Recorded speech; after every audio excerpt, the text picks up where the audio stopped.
Hello everyone and welcome back to the Brightworks, where I'm bringing you in just a little bit early today because apparently we have some shenanigans going down. Spawning on a new map called Supreme Isthmus version 1.5. Our red team leader has a bit of an interesting plan. Forlog going to be going into the sea off of a frontline start. This is very, very bizarre. So we have this position right here completely abandoned in favor of the red team leader stepping right out here into the ocean. I'm super excited to see what the play is here. This might be a little bit of a ground shaker. We'll just get rid of that. I'm not sure. Didn't feel like reading that. Anyways, spawning across the way, across the isthmus, is going to be Jazzcash. Jazzcash going to be representing our blue team as a blue Cortex commander.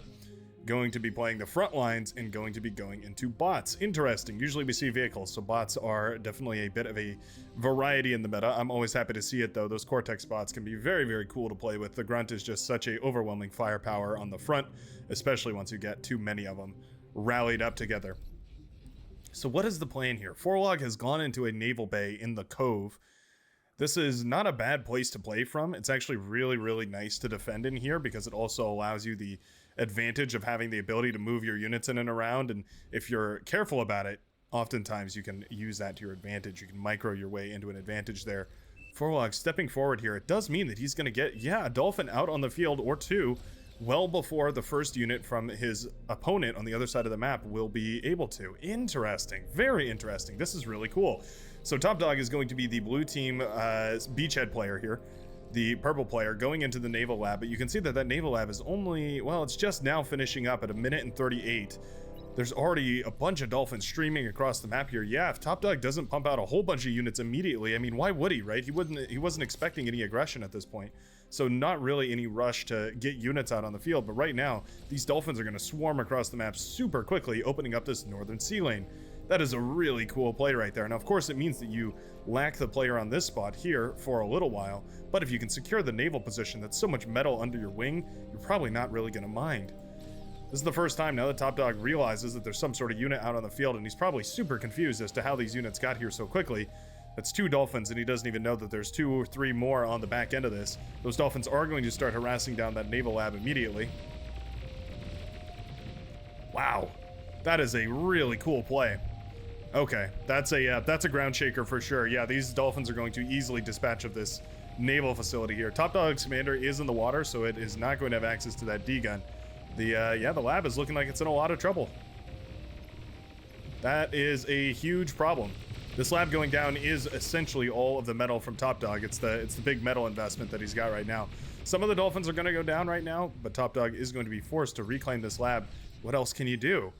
More and more dolphins coming across the map, and there's not really anything. Already winning the Northern Sea very decisively. That is wild. Shoddy, who is the beachhead position, or the sea lane position here for the red team, has just gone into a bot lab and is going to start ecoing, I wonder. But yeah, this is my big concern too. What are we going to do with all these metal extractor spots? I think we desperately need to have a constructor start moving over in this direction and rebuilding all these, because it is a tremendous amount of metal not going into the red team's economy right now. You can see the red team behind in metal production. But, of course, taking out the entire sea lane is, I mean, that's pretty good. It's at least 4 metal extractors right here. Plus, if you're going to contest this area, you've basically got these 4, I guess. Huh. Yeah, this is interesting. Now, we need a submarine in order to really kill that commander. I think that's probably, what we've got on the docket here for Forlog. Very interesting. Completely out of metal at this point, but he does have these metal extractors up and running. He did pump out a constructor as well, using that early game resource very, very nicely. And eventually we are going to see a constructor. You're not going to build all these metal extractors. Interesting.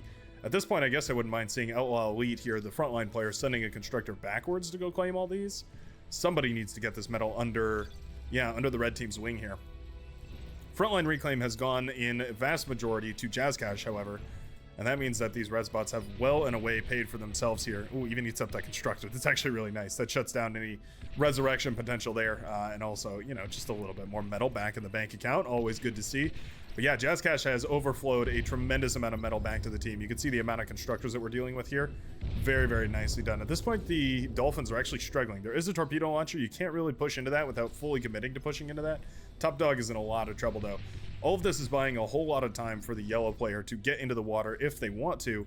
Otherwise, the red player is already established in the water. Going for a destroyer, I think that's the right move here. And eventually going to be Interesting. Going to be able to push forward. Okay, cool. Now, these missile ships are doing a great job of harassing back these dolphins. The dolphins, of course, could kill these missile ships, but they are guarded by the torpedo launchers. This has forced Top Dog to go for some static defense before his second naval lab. Luckily, he was able to reclaim a whole lot of that metal. I think one way I would tune this up a little bit is including a res sub in that first composition there. And I think what that's going to do is allow you to eat up any of the metal that you happen to, kill in those laboratories, right? I mean, and you can imagine if Forlog was able to eat up half the metal from the lab that went down, the first lab that went down, yeah, he probably would have been a pretty happy camper. Still, though, denying all this metal to the blue team is quite nice. Definitely not the standard stock that we see usually, but I am always happy to hear that. Southern Sea is a little bit more contested. Yes, this is Dog is starting to build some torpedo launchers, trying to get out into the water here. This is much more standard. There are units all over the place, but these metal extractors have been well captured by Klaboam. And we're starting up tidal production as well. Getting a constructor underway to build a whole bunch of these wind turbines. I really like that. That's a move that I go for all the time as well. Building up these wind turbines is really powerful because it does give you a little bit of a option to move out of the water in case you do get overrun on that sea. It's not a perfect fallback plan, but it is a fallback plan nonetheless. Yep. Submarine going to start firing away at this construction ship right here that was miscued a little bit here. Ooh, does manage to dodge that torpedo, and so I think it will manage to escape with its life. Maybe. It will. It'll get away. Barely, but it will get away. Frigate is out. Didn't we make a destroyer? We might have canceled the destroyer to go for a frigate instead, so sending the destroyer across now. That's how we're planning to break all this static defense, I'm assuming. Destroyer, of course, capable of firing away at these units. Okay, Top Dog is holding on here, though. Yeah. This is not Top Dog out of this game yet. Clawing himself back in here. Critical energy shortage right now. Not going to be difficult to resolve with tidal power, but also you have to be careful to balance it out with wind. There was a bot lab built over here. Wouldn't mind seeing this eaten up by a resbot or something. This resbot is eating up all these trees, and that's giving Top Dog the energy that he needs to sustain this army. But it's certainly not a permanent solution, and those trees will run out eventually, and one thing leads to another. You're going to be in a pretty tricky situation once you have no energy on the naval field. Aggravators being, well, aggravating. To no end, all of these units going down right here on the front lines. Tons and tons of Rocketeers from, who is this here? Nico, Sea Strider, and Jazz Cash, all going super heavy into the Rocketeer. Not usually super viable because they can be jumped upon by a whole lot of those assault units. However, it seems like they've done a decent enough job here. A little bit of friendly fire between all those as well. Yeah, those tanks are quite resistant. Those rockets take a while to kill them, but, I mean, the Rocketeers aren't going to stop either. Eventually, the grunts do overwhelm this southern side here. T2 lab did come up, but T2 units aren't quite out in force yet. There's a couple of hounds. I'd love to see these switched out of their plasma mode into their Gauss mode. Just going to make them a little bit more reliable, a little bit easier to hit these fast-moving grunts with. We need to address these Rocketeers, though. Yeah, this is just too much damage right now. There we go. The Gauss mode is activated, and that will be these Rocketeers going down relatively quickly. These hounds do much, much better when they're turned into their Gauss mode, especially against these ground units. Their heavy plasma is great for sieging bases. It does a little bit more damage, and of course it can arc over, so you can have them all balled up to do a bunch of siege, a bunch of big damage output all at once. But yeah, I mean, this is not already too much damage. We're looking at basically Chris Nee has already lost his entire base. Yeah, I'm looking for any constructors that were handed out here. It doesn't look like it. Metal extractors were taken down here by these grunts as well, and that's really nice to see. A couple of pawns are being pumped out here, and eventually those are going to help. But yeah, there's so much damage going down over here. The T2 economy has not been fully established. T2 constructor is still up, but only one T2 metal extractor right now. Full-blown unit production, though, to try and clean up this mess, and I think that's exactly the right option. It's just unfortunate that we have to do so much cleaning, because in the meantime, yeah, you can see these commanders eating up all these juicy wreckages on the fronts. Top Dog doing a great job of holding his own here. You can see the Destroyer versus Destroyer. The Oppressor versus the Corsair. The Cortex versus the Armada, and that destroyer is starting to get a decent enough trade. Gonna fire away at a lot of these torpedo launchers here. Does have construction ships to repair it back up. I like that quite a bit. Again, a res sub or two wouldn't be too bad though. Construction bots will eventually repair all these metal extractors, absolutely crucial. and going into T2 here for Shoddy. It's a bit of an interesting decision. I really feel like Shoddy doesn't quite have the metal to go into T2. The economy just isn't quite there. The blue team, however, holding control over all of the 4.3, well, all but one of the 4.3 metal extractors right here is quite potent. That's going to be a huge metal advantage before I even look up here. 190-ish metal per second for the blue team versus the meager 140-ish for the blue team. Definitely a blue, 140-ish for the red team. Definitely an advantage for the blue. Pawn's eventually going to clean up all these grunts. Well, maybe not all of them. One grunt will face the wrath of the light laser tower. A couple of construction turrets as well. Light laser towers are definitely the right idea here. I wouldn't even mind seeing some beamer turrets with one of these constructors going around and helping with that. The light laser tower beamer combo is very, very potent against those T1 units. They're especially good at shutting down a lot of those grunts very, very quickly. Anyone who's ever pushed a bunch of grunts into a beamer turret, or even better, a group of beamer turrets, knows just how quickly they melt away under that blue plasma fire. Hound's getting a decent trade here, taking down a whole bunch of those rocket bots, but these pawns are looking to jump on top of them. Hounds definitely can maneuver in such a way to make this very difficult for these grunts to jump on top of them, but eventually it's going to be no contest as these grunts do push forward. Pawns, rather. Sorry, get my grunts and pawns mixed up today. Hounds moving in. Pawns looking for the kill. Hounds moving out, I guess. Pawns will get the kill, and a couple of them do stream through, actually. Wouldn't mind seeing those aggress here. That'd be very, very nice if Nico was able to sneak a couple of these through and kill some more of the economy here down on the southern side. Instead, going to move these grunts right into the laser towers of Blossom, whomst is going to be able to quickly blast apart these pawns. That being said, she doesn't have... well, now she has energy. It didn't look like there was a lot of energy, but it looks like that has been remedied here, more or less. Yeah, these run-bys are so dangerous, though. So much passive damage that just constantly is coming out here. Looks like the naval battle was won. The commander was detonated and hastily consumed here. And so I think that is going to be top dog, forced to go into a different pathway here. He does have T2. So going into T2, not going to be a bad option here, although he needs some sort of better energy production. He has the wind turbines, but it's 7 energy per second, not really anything to write home about. I think we're probably going to have to look into some solar panels or maybe just a expanded wind turbine field. Submarine getting a huge engagement down south here. It's not huge in the scope that T3 is huge. It's huge in the sense that it's a essentially infinite amount of value. You're essentially trading an infinite amount of... You're trading the minimum amount of your units for the maximum amount of their units, which is, at the end of the day, always going to be to your benefit. As far as the backlines go, it looks like both backlines are going well into eco and air, kind of just stock standard, looks like, for at least the red team here. Let's take a look across the map over at the blue. Blue team going heavily into wind turbines, and specifically that's Reichert. Reichert going into quite a lot of wind turbines, and also that airplay here has the fighters out in order to deal with some of that stuff. Destroyers here managing to blast down this metal extractor. Man, they can reach far, can't they? Dangerous unit. What I'd love to see is some of those destroyers also harassing down these metal extractors in the middle. Those are very, very important to shut down. At this point, Forlog has moved his commander all the way across the high seas and is going to start setting up, I'm guessing, yeah, forward facility over on this beachhead. Okay, interesting. This is something we see a lot of the pros do all the time, and I guess at 41 true skill, you're pretty much right up there with them. That's going to be an interesting play. We'll have to see who cracks first, the metal extractor getting put down or Forlog's T1 vehicle bay. At this point, you have to make a hard decision, right? How much of this navy do you keep around in case there's some sort of incursion at a later point? And it's a tricky call to make. What I usually do is eat up all my frigates, just keeping the destroyers around. Although at this point, where are the destroyers? Oh, there's one of them. Oh, there they are. Yeah, they're all down here. Yeah, I would definitely keep the destroyers around. They're just decent enough for sieging the base and the front lines here, that I think they're well worth keeping around. But yeah, the frigates are just an investment of metal that I think would probably be better spent somewhere else here. You can see 1,500 roughly metal in frigates that essentially can't get any value right now.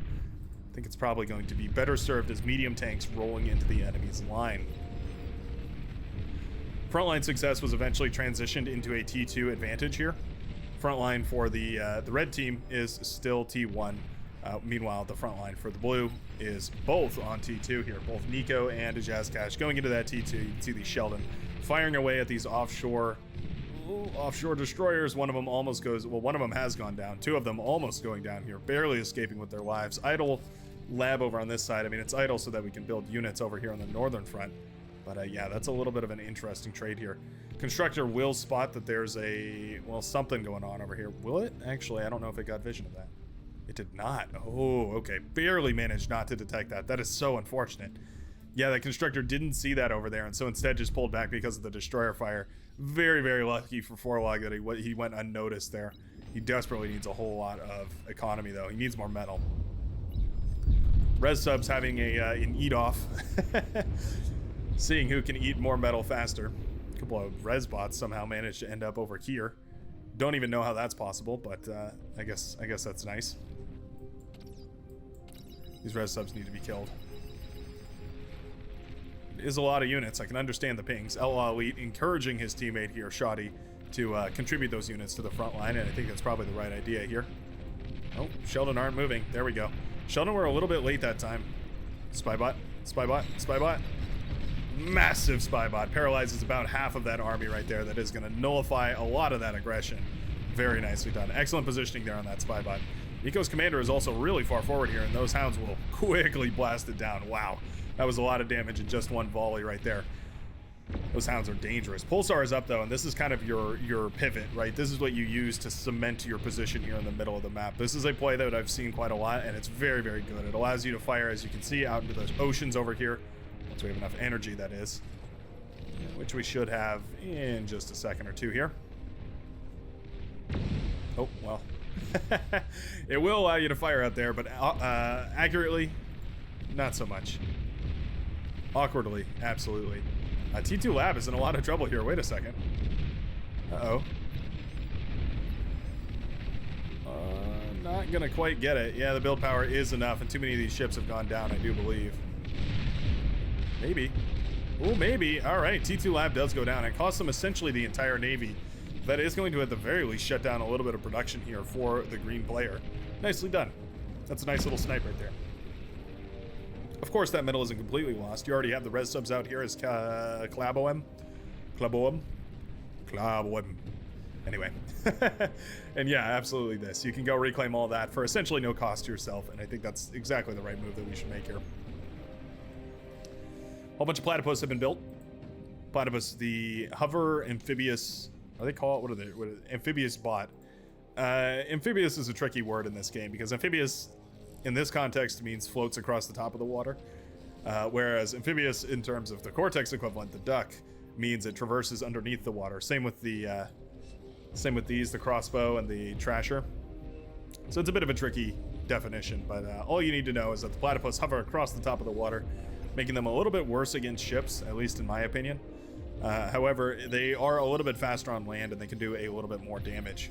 I'm always fairly surprised with how lackluster the ducks are on land. They seem to really fail where others shine. We are now looking at 29 medium tanks, make it 30. Nope, sorry, 29. Brightworks does math.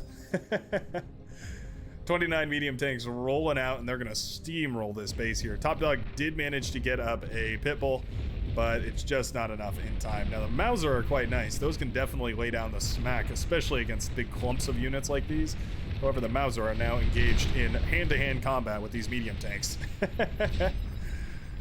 All right, there we go. There's the last remaining vestige of civilization for Top Dog, swept off this map. Platypus and medium tanks actually making for kind of a wombo combo. I really like it. Yeah, the platypus offer that sort of light but consistent firepower, whereas the heavy medium tanks, or the T1 medium tanks anyways, are a little bit sturdier and they offer a little bit more of a spike of damage, whereas the platypus are more of a consistent output. I think they end up complementing each other quite well, shutting down any spams of units, but also able to burst down any big clusters of units as well. Also good for taking down static defense, not to mention. Backline in a whole lot of trouble. Reichert is in, well, yeah, a lot of trouble. Those energy converters built right next to the wind turbines will take down their brothers in energy production, energy conversion, all the same game. And now the constructors are even getting shot down. This is a nightmare for the blue team. Their backline is under siege. Fusion reactors are in trouble. Medium tanks are, well, having a little bit of an APM stall. Eventually we get the fusion reactor. Okay. This would have been quite unfortunate to leave that fusion reactor standing, but I think as it turned out, this probably was a decent amount of aggression. Eventually, this was cleaned up here as actually Forlog's commander was standing right next to all this, which is a very convenient way of wiping out all of this. Not to say he didn't go down with the fight, as the D-gun smears would indicate. Clearly, some units went down there. At the very least, the very lowest bar, but the blue team can recoil from this, knowing that the aggression over here is shut down. That's one comforting thought to pull in for themselves.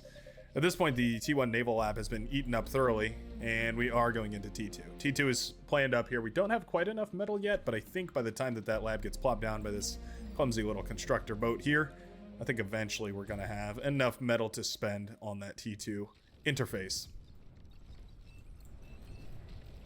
Klaboum has handily won their C, and I wonder what we're going to transition into. It looks like it's hover tanks. Don't mind that.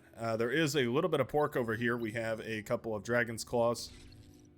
Of course, the lone the lone wall is never actually just a lone wall.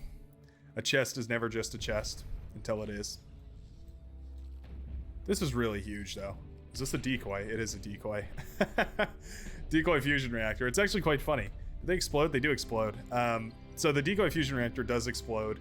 It has a decent amount of HP. I mean, 5,200 HP is not terrible.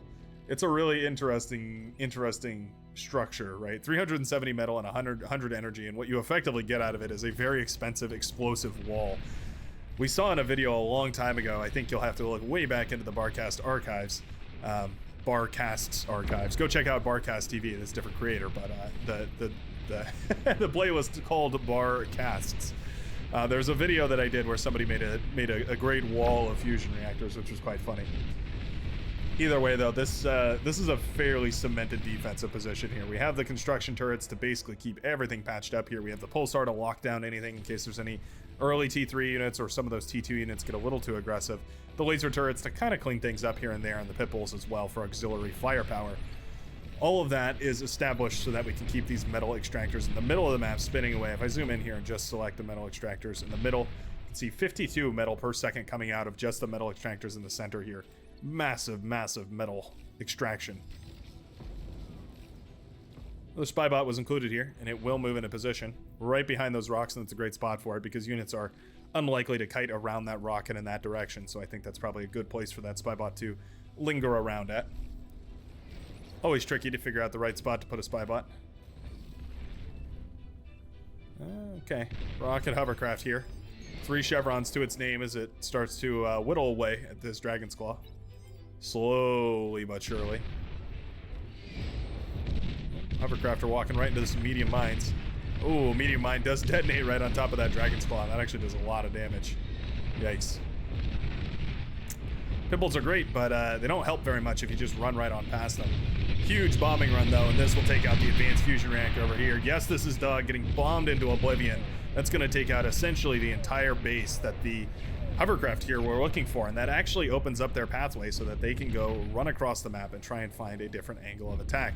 Right now, they're going to head into the base of or maybe it's just Xanary X. Goon's going to quickly start dismantling a lot of that with their light heat lasers. Oh, gotta kill the build power, though. Would have liked this a whole lot more if we killed the build power, although the energy converters are a pretty good target, too, I suppose. Those are anti-aircraft, so they're not really going to get much value out. And all said and done, yeah, I'm not sure if that was really the attack that we were hoping for. Aggression on the front. This front was never really repaired. Looks like this player eventually got up to T2, but didn't quite have the resources to fund a proper T2 transition. These T2 bombers could definitely get a decent connection here. Actually a really nice connection here. Yeah, EMP bombers as well to stun all that are gonna, I mean, just makes the connection even bigger. Massive play over here. So many bombs. Yeah, a lot of those hounds get bombed to death. I actually like that quite a bit. T2 bombers, definitely nothing to turn your nose up at. Gorgon was built here as sort of a static defense. You can see it whittling away at a lot of these forces. It's a rapid-fire Gauss cannon, which is not something we see all too often. Zoom out here, those bombers are quite powerful. Yeah, it's not something we see all too often. Usually, I mean, that's essentially reserved for the Ragnarok, right? But yeah, doing a good job of pushing forward here. Ducks were created. Interesting. I think those ducks could do a little bit better if they moved in a slightly different pattern. Out in this direction and down like this might end up working out a little bit better here, but all said and done, not the end of the world. This hurts though. This definitely hurts, and Outlaw Elite is going to be forced to rebuild. Never really got it to a proper T2 well, got up to a T2 economy, but didn't quite get to spend it all. A couple of these getting paralyzed by EMP bombers. That's quite nice. Goons are going to have a field day tearing all this apart, as well as some of these gunboats. Oh, EMP bombers stunning as many friendly units as enemy units, though.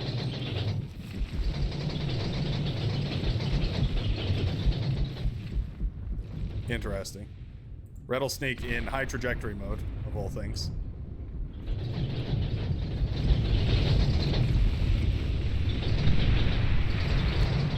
Massive bombing run right there on our blue player, who taps out immediately.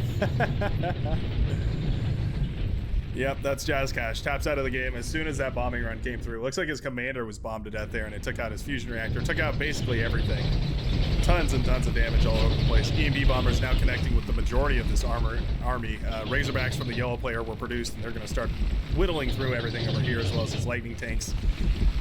This aggression on the front line, if it had happened a whole lot sooner, I think it probably would have been able to break the red team and do quite a lot of damage, but it just so happened that it coincided with the outcome of T3, which meant that eventually all of this was dealt with.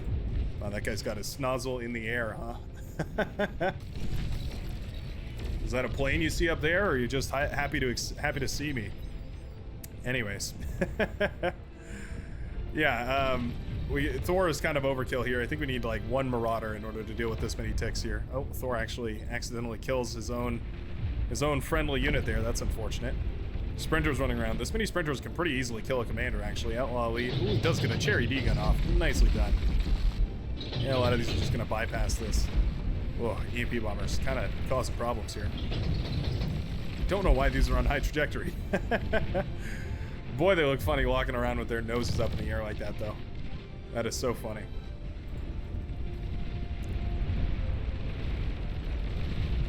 Razorbacks are now over on this side, and they will quickly clean up all these sprinters that are running through here. Nicely done. Suddenly, this front line doesn't feel quite as secure. That T3 will blow through basically all of this relatively quickly. Vanguards especially, able to besiege from such a long distance. You can see some of these units already coming into view already.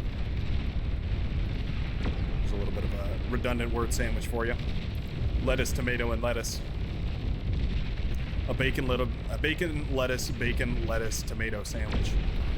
Pulsar here will manage to take down one of the Razorbacks, maybe another one. Oh, actually, I take it back. Yeah, will go down before it takes out another Razorback. Definitely a clean break on this northern side. Basically losing as little as possible here. Vanguard's also going to continue besieging all of this area, as is their nature. Only a Pitbull remains here. Pitbull's very powerful, but definitely not... Wait, what? Oh. Interesting. So that's a change that's worth talking about. Didn't even realize it, but apparently the geothermal spot has been moved pretty far forward here. Interesting. Explains a little bit of how quickly this team was able to tech up here. Specifically, the front line was able to tech up here. Yeah, because the geothermal is now front and center on this little area over here. Interesting. Okay.